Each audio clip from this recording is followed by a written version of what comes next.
Despite the US president saying no further attacks would happen on Qatari soil, the Israeli Prime Minister has issued a new threat saying he would pursue what he called terrorists in any country, including Qatar.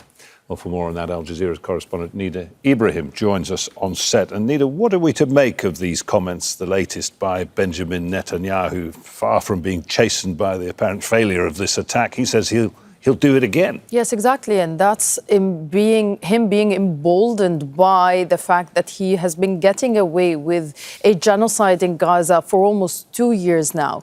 Even though we've been hearing a lot of condemnations from all around the world, we've been seeing a lot of Gulf support and show of solidarity by Gulfi leaders coming here to Qatar, to Doha, as well as other leaders from the region.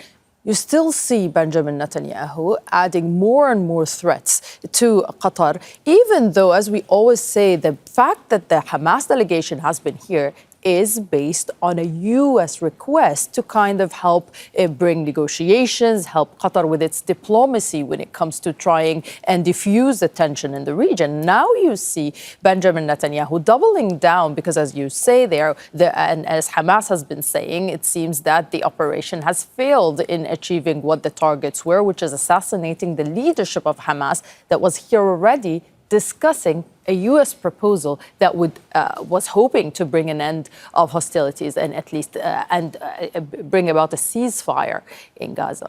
And Netanyahu issuing this threat despite Donald Trump assuring the Qataris that this will never happen again on their soil. That's clearly an assurance that Donald Trump can't give. What does that tell us about the state of US-Israeli relations right now, this tight, close alliance, the US essentially the security umbrella for Israel, and yet Israel quite happy to show total disrespect to that relationship in terms of what it went ahead and did here? Well, Jonah, before this attack, we used to say, oh, Netanyahu only values and cares about one person in the planet and one person only, and that person is President Donald Trump, and he would be the only person who would basically get him to stop the war or bring about a ceasefire.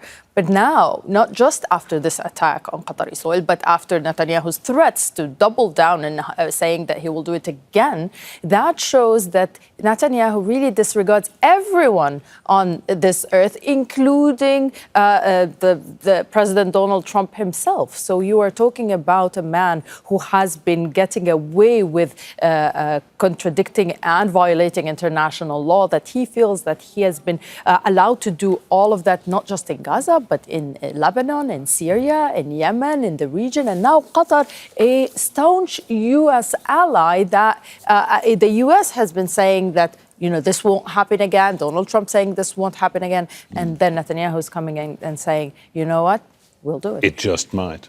Nida, thanks for that. Don't miss out to get the full picture. Subscribe to Al Jazeera for reliable news and expert insights. Like, share, stay ahead.